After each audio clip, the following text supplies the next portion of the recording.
a pet-friendly condominium community created by one of the reputable developers here in the country, the Ayala Group. Whether you're starting a new chapter in your life or just creating a worthwhile investment. I'm Amor Almugera and I'm Mr. Own That Property, and welcome to Solara Park Stories.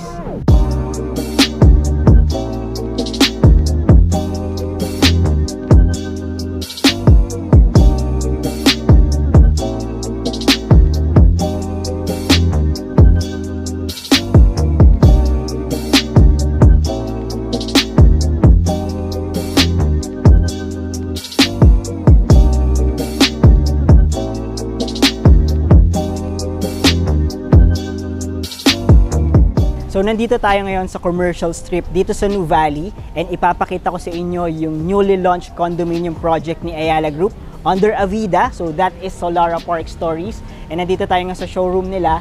So ipapakita ko sa inyo yung studio and 1-bedroom unit. So samahan niyo ako.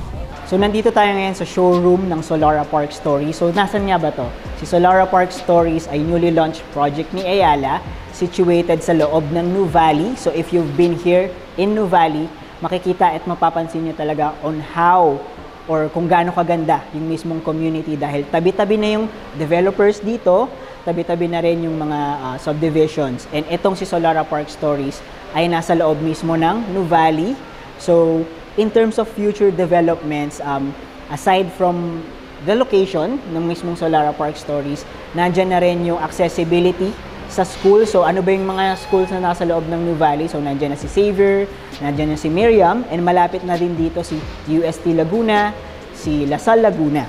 So ayun, and aside from that, meron na ring dinedevelop na central block, so another commercial strip or commercial area sa mismong Nuvali. So in terms of personal use or for rental properties, especially dun sa mga students or starting families, this Solara Park Stories is very perfect for you. So on this side, so Solara Park Stories is a 3-tower condominium community. So nasa loob niya yung mismong mga amenities, so which includes swimming pool, basketball court, may mga playground na dyan, and also hindi natin makakalimutan yung trademark ng Nuvali is yung mga greeneries talaga. So kahit nandito ka sa South, kahit punong-puno na ng communities dito, hindi pa rin nawawala yung presko and yung lush greens na perfect din talaga for families. So this time, papakita ko naman sa inyo yung studio unit na deliverable dito sa Solara Park Stories. So this one is a 26.5 square meters na studio unit. So pakita natin yung deliverable unit. So this is the 26.5 square meters studio unit ni Solara Park Stories. So kung mapapansin nyo is pahaba siya. And unlike a typical na condominium unit where you can see on the other side yung CR, and on the other side naman ulit is yung kitchen. So ito is iba siya. Kumbaga pagpasok mo, you can just see the CR dito, and then pagpasok natin dito is nandito pa yung space for the kitchen. So part of the deliverable unit itong countertop na to, and then meron na rin tayong overhead na cabinet. So meron na ring provision ng space for the refrigerator. So ano na rin siya, may outlet na rin siya na ready. And then on this side, pwede ka naman maglagay ng induction cooker. So, ano pa rin, kumbaga may freedom ka pa rin to renovate. If you wanna extend yung kitchen natin ng konti, pwede rin naman. And mapapansin nyo rin yung walls natin, part of the deliverable unit is pintado na yung ating walls. And then yung floors natin ay laminated na rin. So, ayan.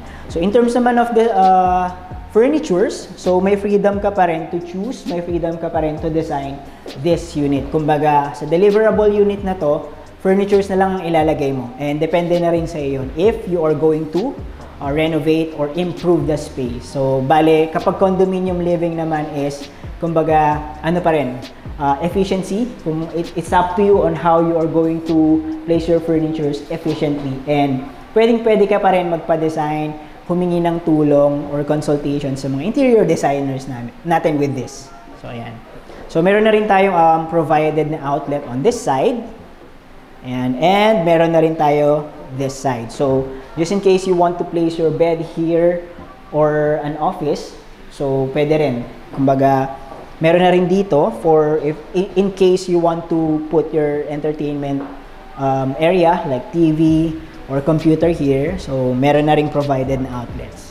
So, also, meron na ring, kumbaga, lagayan ng ng mismong bulb natin. Meron ng outlet for bulb. Then, meron na ring sprinkler system.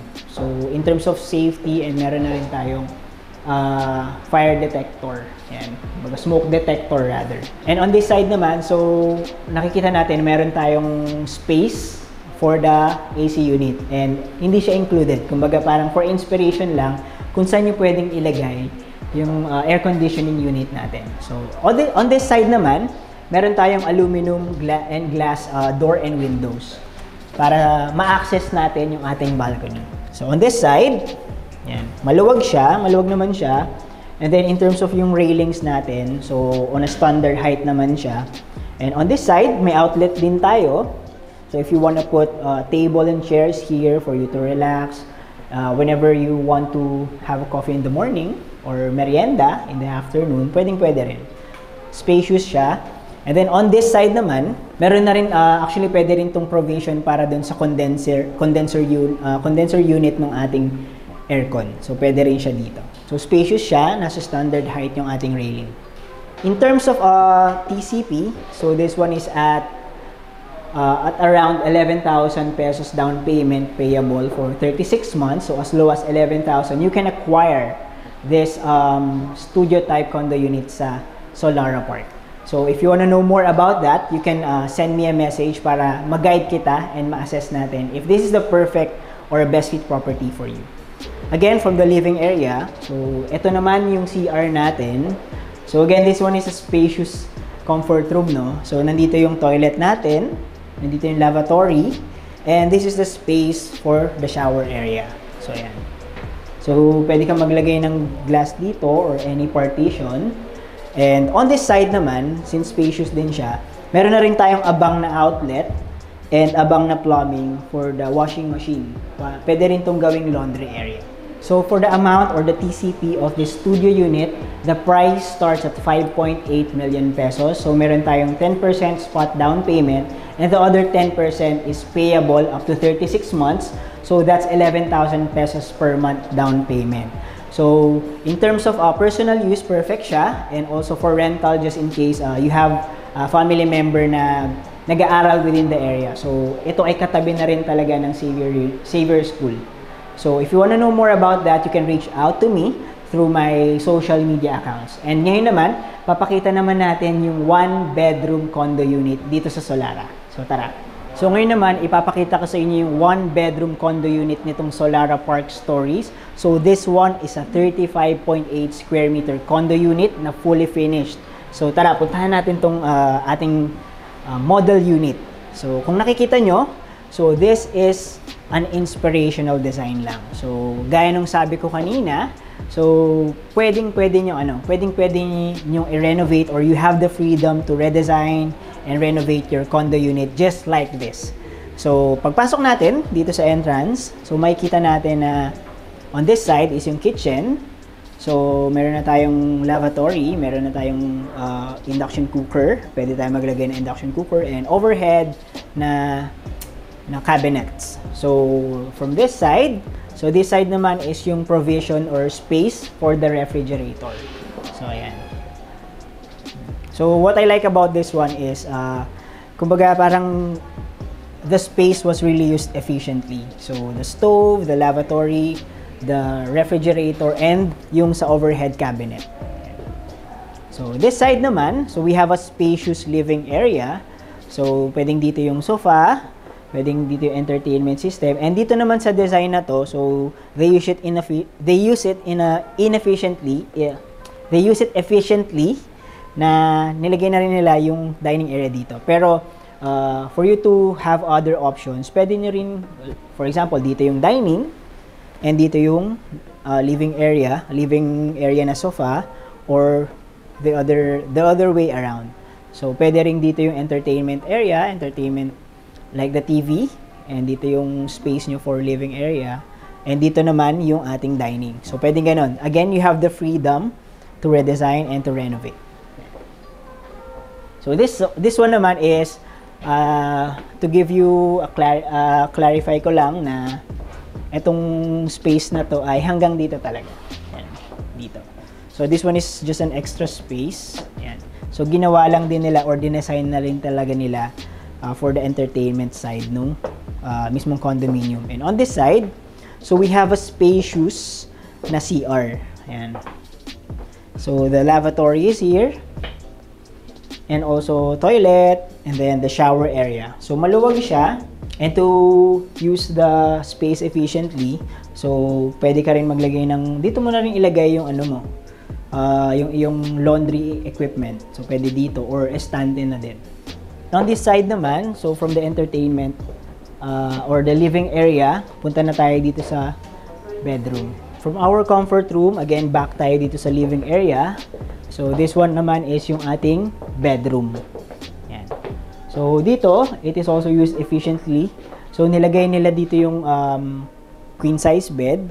And so again, pwede nyo siyang lagyan ng queen size or king size. And then on this side naman, so pwede mo rin itong gawing office space. Pwede ka maglagay ng table dito, then chair. And ang ginawa naman nila dito, so nilagyan din nila ng wardrobe cabinet. So yan. Again, hanggang dulo siya. Ayan. So naglagay na rin sila ng wardrobe cabinet here. So pagpasok natin dito sa bedroom, so on this side, so merong wardrobe cabinet na nilagay sila. And on this side, may shelf. So kung ako tatanungin, pwede rin natin itong lagyan ng office space. So pwedeng may cabinet dito, then office space, your table, your chair, para makapag-work ka din kahit nasa bedroom ka na. So from this side, going to this side is yung kanilang queen size bed. So as you can see, spacious siya na pwede natin siyang lagyan ng malaking bed. Okay?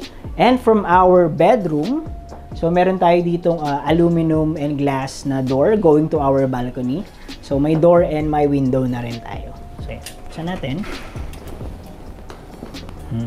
So again, we have a spacious balcony here. Again, the railings are standard height naman siya. So safe din. And on this side, so naglagay sila dito ng coffee table and chairs. So para kapag gusto mo mag-breakfast, mag-merienda, or mag-chill, pwede ka rito kasi spacious din talaga siya. So hindi ka masisikipan. Yan. And on this side, yan, pwede ka maglagay ng plants dito. And pwede mo ring ilagay yung air condensing unit mo dito. Yan. So spacious din siya. And may abang na rin dito na water drain, tsaka yung outlet natin. So this one bedroom condo unit here in Solara Park Story starts at 7 million. So yung down payment natin ay 10% spot at 700,000 pesos, and the other 10% can be paid for 36 months for as low as 21,000 pesos per month. And the balance, yung 80%, ay pwede natin i-loan under bank financing. So if you want to know more about this condominium here in Santa Rosa, Laguna, and also for real estate updates, for more listings and projects, you can reach out to me on my social media accounts in Facebook, Instagram, and in TikTok at Mr. Own That Property. And also nandito na rin tayo sa YouTube, so you can subscribe to my channel at Mr. Own That Property and click that notification bell for more real estate tips and listings.